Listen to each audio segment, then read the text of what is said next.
Getting traffic but not enough conversions? In this video, I'll show you 5 simple ways to improve your funnel conversion rate in Systeme.io. Tip 1. Improve your headline. The first thing visitors see is your headline. Make it benefit-driven and specific.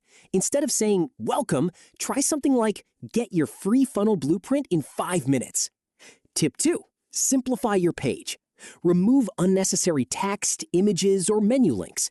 Keep visitors focused on one action, whether that's signing up or making a purchase.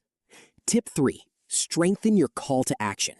Replace generic buttons like Submit with action-oriented text, such as Get instant access or Start building today. Tip 4. Test your funnel. Always preview your pages and submit test information. Make sure forms work correctly and that visitors reach the next step without errors. Tip 5. Optimize for mobile. Many users visit from smartphones. Check your pages on mobile devices to ensure text is readable and buttons are easy to tap. Small improvements can make a big difference.